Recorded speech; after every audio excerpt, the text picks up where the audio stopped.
Everyone. Welcome. Good morning, everyone, and welcome to our session. We're so excited to have you here. We'll just start off with some quick introductions and then go into the talk for today. So Erin, do you want to start first since your name's first? Absolutely. Hi, my name is Erin Heasley and I'm the instructional designer at Reedley College. Hi, good morning. My name is Michelle Priest and I'm the interim distance ed coordinator and instructional designer at Madera Community College. And I am Tracy Stuntz and I'm the instructional designer at Clovis Community College.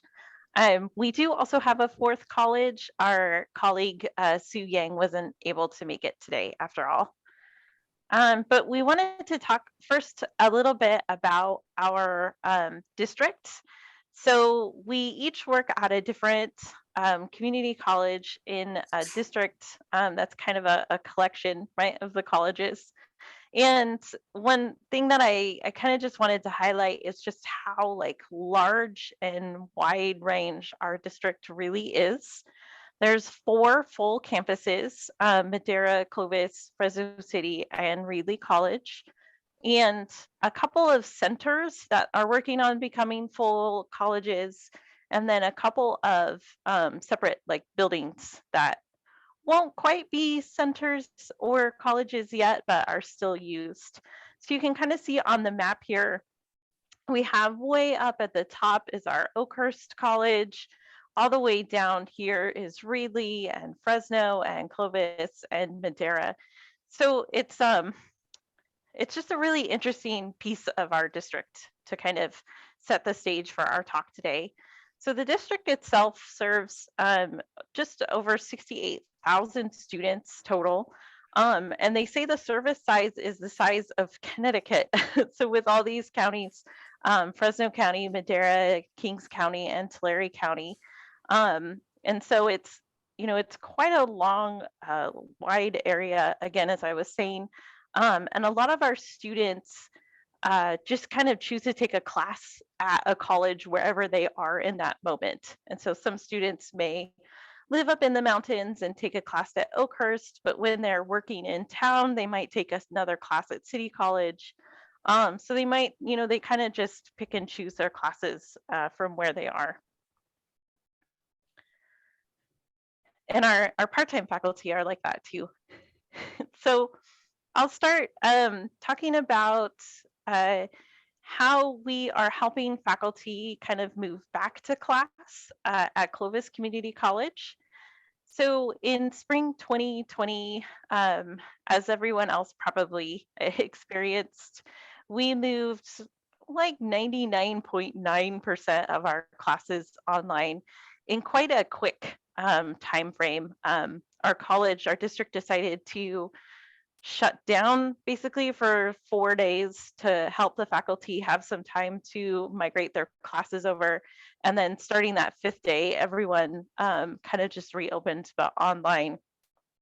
So at Clovis, we really only had like 9% of our classes online before the pandemic.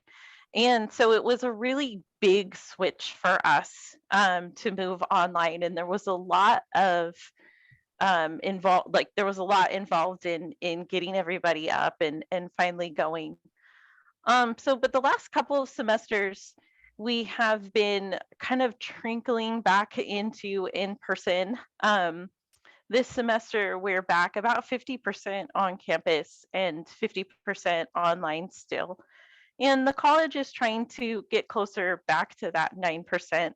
We probably won't ever get that low again, but I think they'd like to see it more at that 75 in person and 25% online.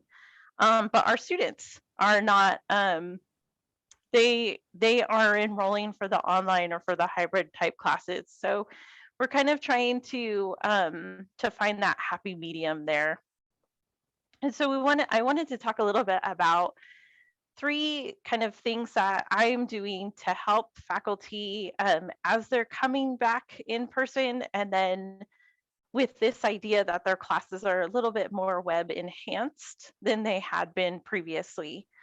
I got a few statistics from our Canvas usage. And so we did in spring 2019, we did have 87% of our courses were published in Canvas. And so we did have quite a big Canvas adoption prior to the pandemic, but they were primarily using it for grades. And so when we moved to say this semester from 2019, the increase in tools like pages, modules, quizzes, all increased like 3 times what they were being used for previously. So one thing was 39% of the classes in 2019 were using pages. Now we have 91% of the classes have at least one page in them. 28% were using quizzes, and now at least 66% of the classes are using quizzes. So although our adoption of Canvas itself didn't really increase, the way that the faculty were using the tools in Canvas really changed. Again, like I was saying, prior to the pandemic, instructors were primarily using Canvas for to post grades. And so after kind of all this, like uncertainty and the years of, is my class going to be online? Is it going to be in person? Do I have enough enrollments? Like kind of what's going on? Faculty are really tired. They're really burned out. They were kind of looking for the easiest way to go back when they were going back to teaching in person.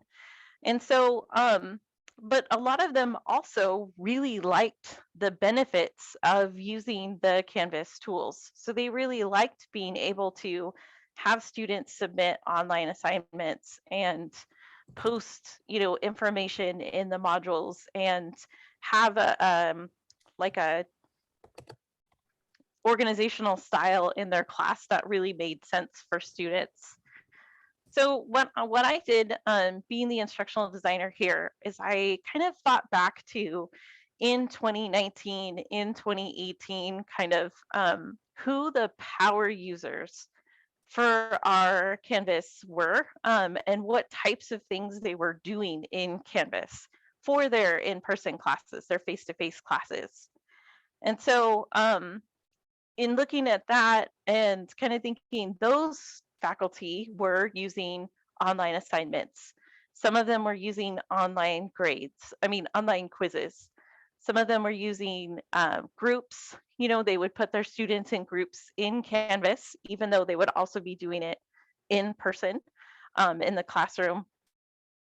And so I'm kind of brainstorming these things that the faculty previous to the pandemic would use, but then also thinking about our students, because our students are coming from having taken online classes for 2 years.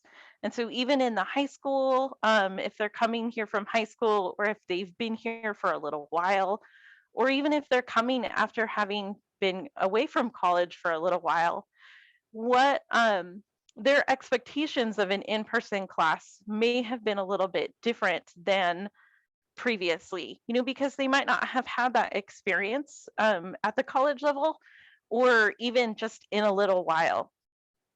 So what I did was I took kind of those questions and I boiled it down to 6 primary things that the instructors can use Canvas for in-person classes, that would kind of at minimum, not required of course, but like at minimum, if you do these 6 things, then it's probably going to be the easiest transition for your students and for you. And so those 6, I put a page, we have a training course that we call our Teacher's Toolbox. And I put a page in there with those 6 things to post the syllabus. And we really pushed our faculty to have their syllabus available in advance of the classes starting. We have a lot of strange language with our classes right now and our enrollments, because some of them are hybrid and some of them like the lectures in person, but the lectures online, but the lab is in person. And so our students are confused. They don't know a whole lot about, are they going to class? Is it required? Can they, just do it asynchronously? So we kind of push our faculty to post their syllabus in advance with those expectations of attendance or any explanations about the course and how they're meeting, and those kinds of things. So post the syllabus, to make PowerPoints, videos, or other learning materials available to students. We do still have quite a few students that aren't able to come every day, especially even if they are taking in-person classes now. Our college is pretty strict with, if you have a little sniffle or if you are not feeling well at all, they want you to stay home, which is great. We really appreciate that, of course, but so making those learning materials available to students who may be not able to attend live or in person, or for those students who kind of got used to being able to go back and rewatch things. So they like to sit and watch it all in one chunk, and then maybe they want to go back and review certain parts of a PowerPoint or of a handout or something that you did in class. So to have those available, definitely to post grades, which is still one of our more popular things that they do in the learning management system. If they want to allow students to submit homework and or take quizzes electronically. So some faculty also got used to not having to take a class period for students to take an exam, and so they like having their students take the exam um, outside of class, even if they give them the class periods to take the exam, but they're doing it at home or they're doing it in the testing center or somewhere else on campus, because they like having it graded and they like being able to give that more immediate feedback to the students. So we do allow them to continue to do that. To send announcements or to post messages to students about the class. So even before, when our faculty were primarily using Canvas for grades, they still weren't using that announcements feature very often. And so announcements and being able to communicate with your students outside of your in-class time is definitely something our faculty got used to doing and continue to like, and want to continue to do, and to take attendance for their in-person classes. So we put together this training on each one of those pieces that was trying also to be modeling behavior for faculty, and so how they can also do their in-class instruction. So we did live on Zoom trainings, and then also asynchronous. We kind of just put together a guide based on each one of those 6 things that was archived in our teacher toolbox. And so that was the big one that we did. And some of it kind of showed faculty the difference between organizing for online. Maybe they had a more chronological order, versus as they're thinking about their in-person classes, to maybe organize a little bit more topically, or put all your homeworks here and put all your PowerPoints here. Just kind of showing them how they can still have that Canvas kind of skeleton or backbone for their in-person classes. The second big thing we did is we have a training a training requirement every semester that they call Flex. And so for our Flex sessions for both fall, last fall and this spring, we kind of called it back to basics. And with this idea that we threw everything at our faculty in a week. And and then they were all teaching online for a year. And so kind of going back to, if you're going to continue teaching online, or if you're moving back to your classroom, what are some of the things that you noticed in your classes, and what are some of the things that we kind of need to go backwards a little bit and review? So we went back, there were a few sessions on assessment and looking at, making rubrics and connecting it to outcomes. And, there were a few sessions on like adding content. We had some faculty, and I know this can be an issue outside of our college too, but with online classes, our faculty tend to add more content. They just want to throw 15 videos about the topic instead of, maybe just one video, um, or, add in 15 extra readings. And so we had the faculty kind of go back through their classes and look, what do they need, to be able to meet these outcomes, and kind of like that backward design backward again to go back to basics. Um, and then we had a few on, surveying your students and what we can do with the information that we're getting back from our students. And then the last thing we did was we added a little bit more support for these hybrid type courses. Previous to the pandemic, when faculty wanted to be certified to teach online, they went through our certification course, and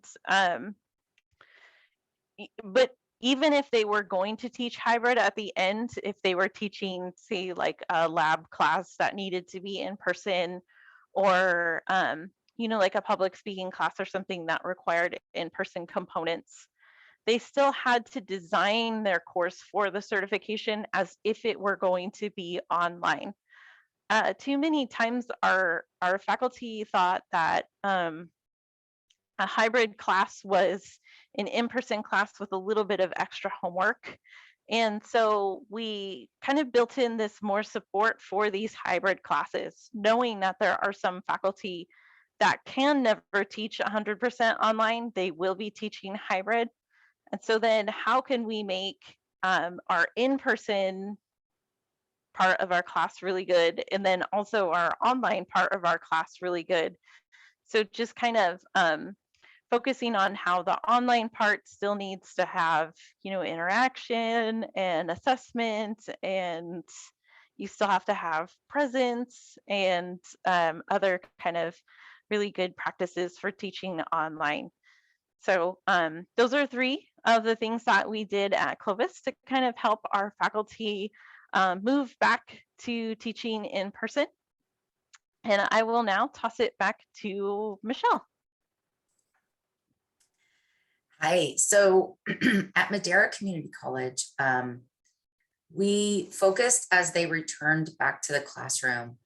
We acknowledged all of the effort and all of the materials that were generated during the time of the pandemic, and really asked faculty to not remove all of it. That it wasn't, again, another abrupt shift back to the classroom, ignoring everything that they had produced or created. And so we really focused on keeping the good stuff, accepting that in reality, we asked students for a year or 18 months abruptly to go to online learning. Well, they learned how to online learn, which they hadn't learned before. And so because of that, one of the things we see at Madera is that a lot of students want that online experience because they realized I can be far more flexible with my time. I can listen to lectures on my drive to work, on my drive to drop off kids. I can stay home, as Tracy was mentioning. I have the sniffles. I don't really feel that great. I can stay home and I'm not going to fall behind. So one of the things that we asked faculty about is don't lose your in-class instructional time with assessments. So do the quizzes online. Give them those low-stake opportunities to show what they know. Maybe you want to keep the lecture exams, the more high-stake assessments, in person, but you're going to do those low-stake assessments online. during that 24 or 48-hour window of universal design, where students have some flexibility on when they can take it after the kids go to bed, before everybody gets up in their lunch hour, right? Also, the move back to the classroom, students, just like the rest of us, are not as comfortable talking to people next to them. We've gotten very comfortable being what I have coined, and my husband has coined, keyboard cowboys, where we say whatever we want online. And then in the classroom, we're very hesitant to speak out for fear of offending or not knowing or saying the wrong thing. So it's, yes, chat jockey, very good. I like it.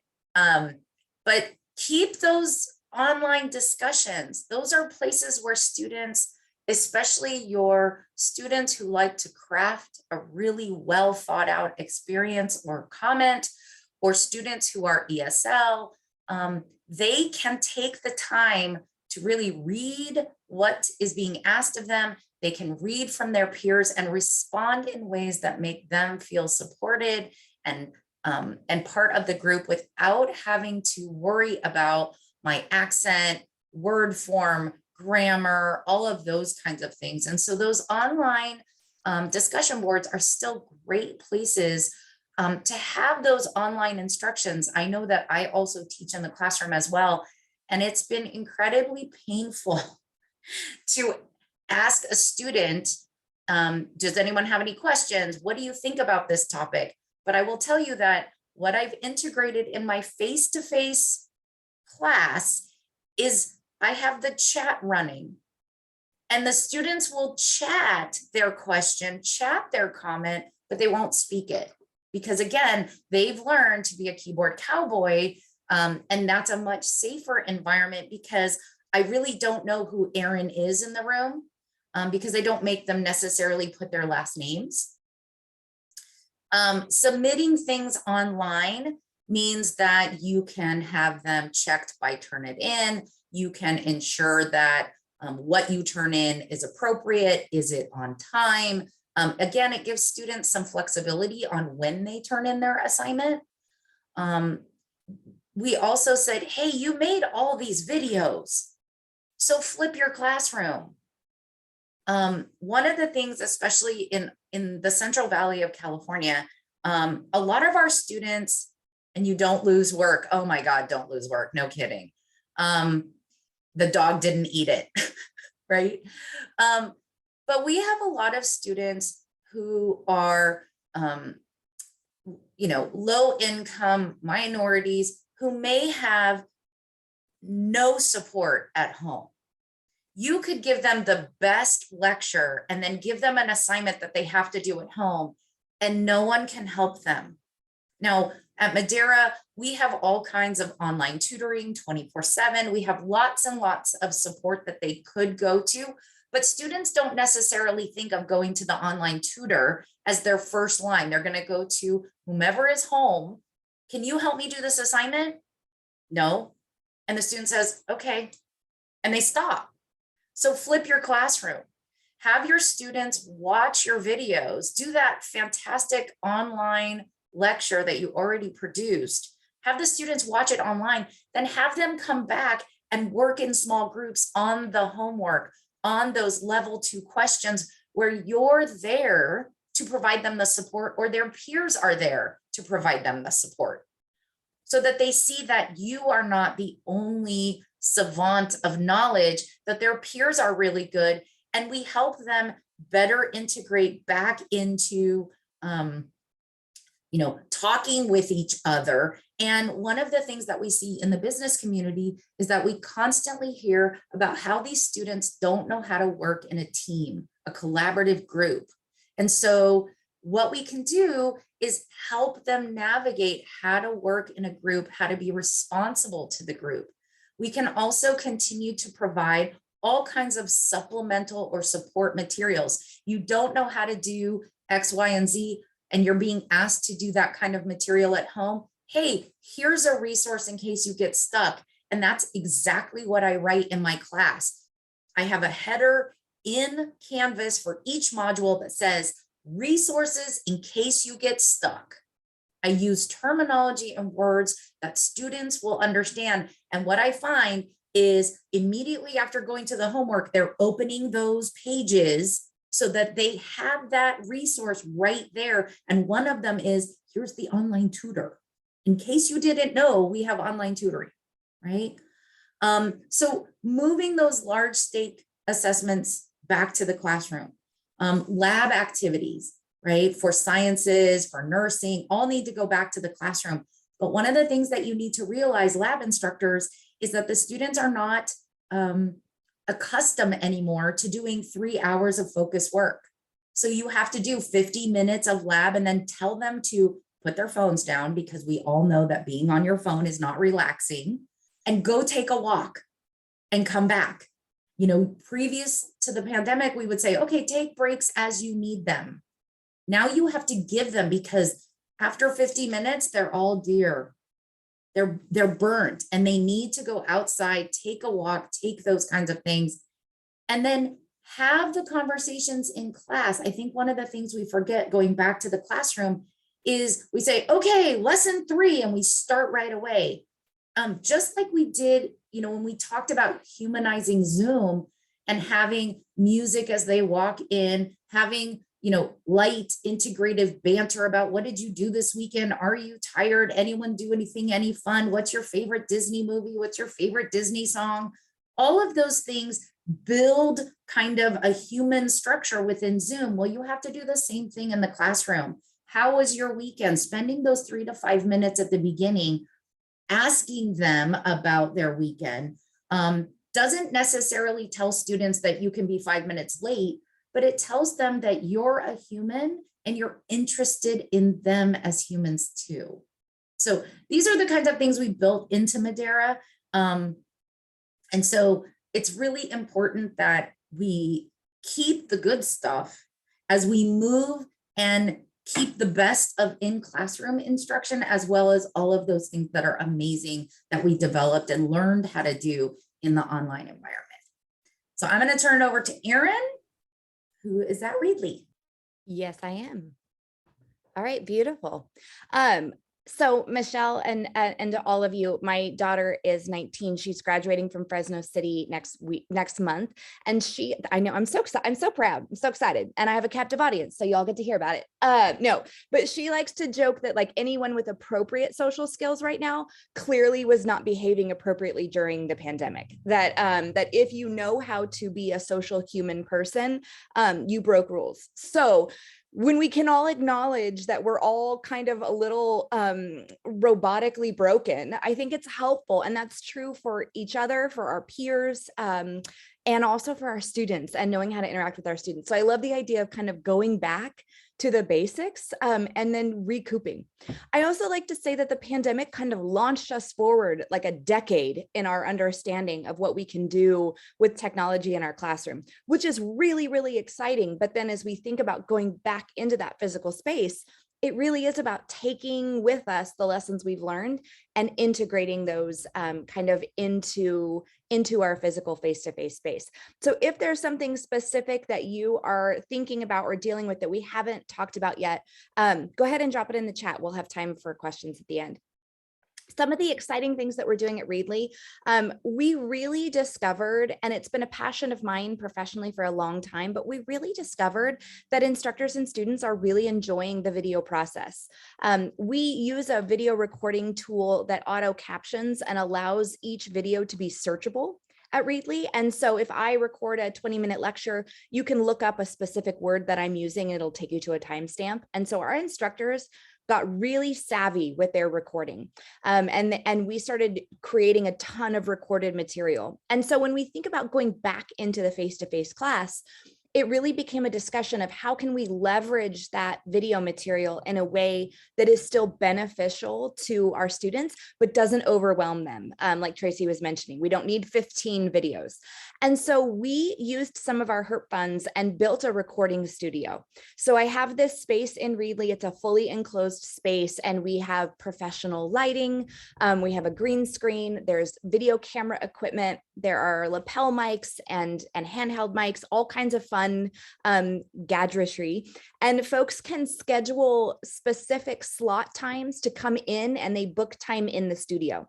I can be in the studio with them, or I can leave and they can have their own space. But the idea is that videos can become more powerful for a lot of instructors that aren't as comfortable in front of the camera if you can put a human person on the other side of the camera to smile and nod at them when they say something brilliant. So even if you look at my colleagues nodding and smiling, I love it. So even if you don't have a recording studio like we do, put a colleague on the other side of your camera and talk to them and have them give you that kinetic energy. Your videos will be exponentially better. But one of the things that I'm really focused on within our recording studio are creating micro lessons. A lot of us got really comfortable during the pandemic hitting that record button and just going through a whole chapter lecture. And sometimes I've seen them like an hour and 15 minutes long, which kind of kills my soul. And I promise you that the students are not watching an hour and 15 minutes. I just promise they are skipping. Yeah, research suggests that the average human person aren't going to listen. Ooh, lecturettes, I like that. The research suggests that the average person is going to stop listening somewhere around between 5 to 7 minutes. And so I have really been trying to help our instructors understand that micro lessons or lecturettes, I love that too. That's fantastic. I'm stealing it. It's mine now. That taking just a single concept. So instead of like, here's the first part of the chapter and here's the second part of the chapter, but instead pull out one main idea. I come from a public speaking world, so I'll give you an example. Audience analysis is something that we teach in public speaking, but it's also something that we teach in every other communication course. So if you can have a micro lesson, this really fabulous video, put an intro and outro, add some music, and just teach audience analysis, now I have a video that I can put into every single comm class that I teach, rather than just a lecture on chapter 1 from my public speaking textbook that my students are kind of bored with and only covers a certain amount. So being able to create micro lessons, or to Jane, lecturettes, small snippets that are well designed, well produced, look nice, you feel really good about them. Within the recording studio, I help with the editing, with the lighting. I'll set the camera for you, and I'll even act interested while you talk to me about geology, which is a stretch, but I'll do it. I'll do it for you. And so instructors can come in and book that time, and it lowers the threshold of fear of how do I continue to create video. By doing this, we've been able to see instructors start to use their video prowess and their video skills strategically. So what am I placing within my class that my students will actually watch, that will teach them the correct concepts, that become evergreen, that I can use in different courses? And can we create department-wide repositories where I don't have to reinvent audience analysis because it already exists, because my colleague did it in the recording studio and it's fantastic and I can just plunk it. So we're trying to start to use this familiarity and this comfort, both for our students and our instructors, with video content, but making it really good and making it something that is usable and reusable. Another thing that we're doing at Reedley that I'm really excited about is continuing the uses of home pages in Canvas.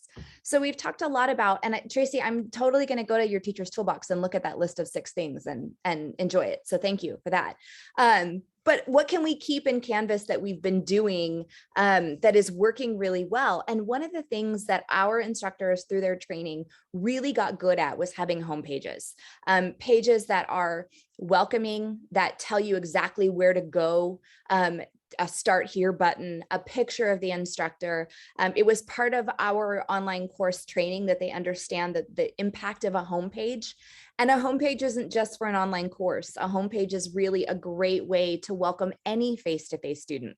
I don't know about you, but when I was a student, I would often go to that Canvas page before the class started, and that becomes your first impression. So instead of, a smiling instructor at the door saying welcome, they're going to your home pages even in face-to-face courses. So thinking about how to strategically use that even in a face-to-face class. The beautiful thing is that a lot of you already have them prepared because you use them in your online courses. So again, it's not about reinventing the wheel. It's about pulling the pieces that have served your students and your instructors well, and then reusing them in a face-to-face environment. The other really nice thing about these types of carryovers, whether they be home pages, the things that Michelle talked about or Tracy talked about, video content, the other really benefit to saving a lot of the things that you learned during the pandemic and reusing them in your face-to-face class is that it bridges that gap that we've talked about for students as well. Because students are coming into a face-to-face environment feeling kind of anxious and feeling kind of clunky and out of place, when there are some of those like online learning security blankets that they can bring with them, like home pages and chat features and video content that they can go back and review later, it bridges the gap and helps them as they relearn how to be face-to-face students. I mentioned that my daughter's graduating next month, and she's done her entire AA at home. I joked that she should take her graduation pictures in her bedroom on her bed, because that's where she did her entire beginning of college. And so she's nervous about the fall going into a face-to-face space because she hasn't done it in 2.5 years. And so the more things we can provide them that feel comfortable and feel like what they're used to learning, the easier that bridge kind of comes into play. And we've been doing that through Reedley with our micro lessons and our home pages. So we have some time. What questions, comments, thoughts do you have? What are you all struggling with? What are you doing that we haven't thought of? We'd love to hear from you. You're welcome to type in the chat or jump on the microphone if you feel comfortable.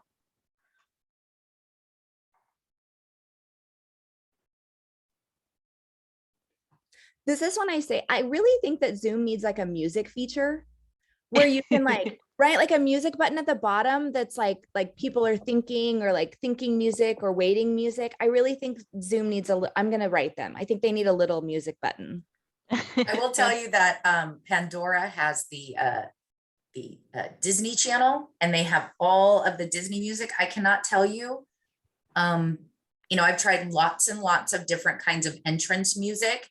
The one that gets students the most active in the chat is that Disney Channel, because everyone can relate to the song of Mulan or the song of Moana, or, you know, Frozen. And it's really visceral, like, you know, Let It Go comes on, and some of the students are like, this is the best song ever. And others are like, turn it off now. And just that very visceral kind of response to a song. One, I know it's all G-rated, you know, so I don't have to worry about any of that, but it starts them talking, and we can talk about what is your favorite movie, or what is your least favorite movie, or what was the first movie you saw. So I agree, but if you are looking for that music that will get people talking, I'm telling you, the Disney Channel with its random, you know, especially Mary Poppins music. I mean, who can go wrong with a Mary Poppins song? I'm just saying, right? It's funny So you say that, Michelle. What are you struggling with out there? I mean, we want to learn from you as much as we've, you know, kind of talked with you.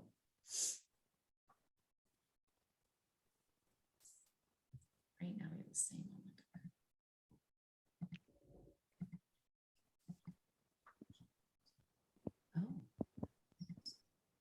Yes, via the DJ at start of class. Yes. So I'm assuming Wendy, is that Wendy? I forget. Oh my gosh, my chat is so small. Your name was Janae. Sorry. So I'm assuming that you have blueprint courses that you use. Is that right? So, I mean, I think one of the things that we are certainly doing at Madera is really asking faculty to kind of have a kind of structure that is similar, because we want students to have kind of to know where the discussions are and to know where the modules are. And I hear from faculty, well, you know, they walk into my classroom and they get my experience, and they walk into someone else's classroom and they have to figure it out. Yes, that's true. But when you have the opportunity to say, look, everyone's front page is going to be fairly similar. that does ease the anxiety, and it makes it, it lowers the bar in which students have to overcome this hurdle. It just removes the barrier to learning. And I think when we start talking to faculty about, we don't necessarily want all your classes to look the same, but there's no reason that if I wear a jean jacket and I wear it with this shirt, Erin can't wear this same jean jacket and maybe she wears it with a pink blouse, right? But the look is still fairly kind of common. And once you start having those conversations about lowering the barrier to learning, faculty go, oh, so it's not taking away my academic freedom. It's really empowering students to do what they need to do, which is to be successful. Mm-hmm. Sorry, Tracy. Yeah, I also created blueprint courses for our dual enrollment instructors. So a lot of our dual enrollment instructors are professional folks, or they're working at the high school level. And so playing in Canvas is very different for them. And so they have the option of, I call it their free gift. You get a free gift for coming to this training. If you want the blueprint, you can have it. And so I have found too, having it be an option for instructors that are feeling nervous can be a great way to not tread on their academic freedom, but also give them the support that they want. I was going to add to one of our basics training sessions was I talked about cognitive load. I didn't call it cognitive load because I didn't want to scare anybody into not coming to the session, but it was about cognitive load and kind of talking about, what are your students going to look for? So, we opened a Canvas page and we kind of said, now, where would you click first? If you were looking for the syllabus. And then everyone's like, well, I would click on the syllabus. So they go to click on the syllabus link, but I didn't put a syllabus there. And then they were like, oh, what do I do now? It was great. One of the faculty in the session was like, no, I'm dropping this class. That's it. And that's what your students are going to do. They're going to come to your class. Every one of their instructors that had previously taken our training puts their syllabus there. And if you don't put your syllabus there, they're going to feel frustrated and they're going to kind of have this little panic. So we do not quite blueprint, but I do have quite a few templates for faculty to use, particularly homepage templates that they can kind of grab.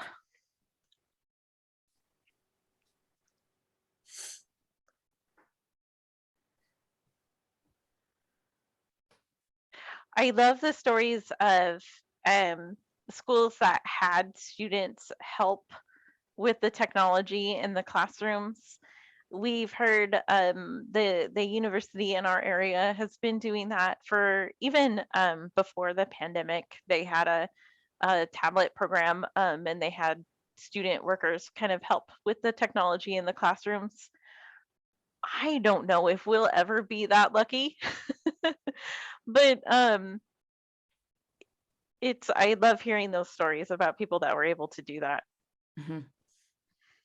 And I will tell you, one of the things that we have done at Madera and at is talking both to students and faculty, in that faculty need to realize that students are primarily engaging in their courses on their phones.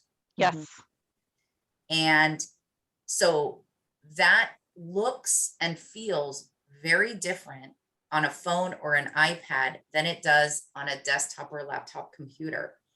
And that students need to understand that they cannot do everything on their phone. Mm-hmm. They can do quite a bit, but that also was a piece of, like in my class, I do let them have their phone out because it is appropriate for the chat so that I can get their engagement when I say, what is your question? What comment do you have? But when they have to turn in a paper or a resource, I'm like, your phone is not going to cut it. You can't do it on your phone. We also encourage faculty to look at their course on a phone. Mm-hmm. If your page is this wide, it's not going to show on a phone. You got to keep it in. Yes, you have a screen this wide, or you have two of them at home, but your student is working on a phone. So look at your pages on your phone you know, because that's the environment that your students are really engaging in. And so that also helps in bridging the humanization that we see in faculty. Erin? That's also been a big fight. I always bring up some of the research that the University of Central Florida has been doing on mobile. I think it's them on mobile. There was one that came out, I think it was pre-pandemic. I haven't looked recently, but they like got data somehow from the students using their phone and showing that they were doing things in their classes in 4-minute increments. And so I always tell my faculty, I'm like, imagine your student is waiting in line at the grocery store. They're in the waiting room at the doctor's office. They're stuck at a red light. They came to your class 10 minutes early and realized they forgot to turn their homework in. You know what I mean? Like those are those like little brief snippets of time that they can really use their phones. And so how do we get them to the resource so they're not taking 4 minutes to find it? They can just jump on into that resource and then go, you know? Mhm. Then they always laugh when I say, waiting at a red light. And I'm like, don't pretend like y'all haven't done it. You're trying to take your quiz at a red light. But please stop doing it. I know you're doing it. I know you're doing it. I was a student too. No. I had a student who was driving and telling their child, like the student told me, my kid was, so they were driving, but the kid was on the phone reading the question and the parents going pick me, right? And so the kid is doing the work on That's the phone perfect. while the parent is driving them to school. And I think that just speaks to this whole idea of our students' lives are complicated. And when we go back face to face, those complications don't magically go anywhere. They only get exponentially more. And so the more ways we can offer them to leverage their pandemic skills in a face-to-face environment, the more we increase their likelihood of success. And that's the whole point. The whole point is for them to be successful. And so if we can, you know, do a few extra things and put a few extra things online to help them be successful, then we've done our job. I think that is a beautiful end to our presentation. Thank you very much, Erin. And thank you to my wonderful 2 colleagues who graciously agreed to present with me after I didn't tell them that I was turning in the submission on their spring break. And so thank you everyone for joining us. I will share the slides or anything with the conference. So thank you everyone for coming.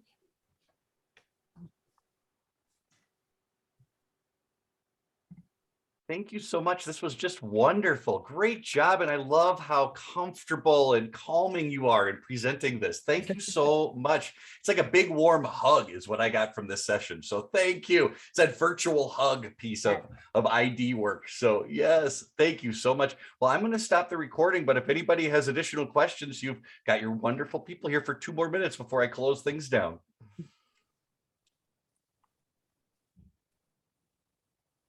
We had a bald eagle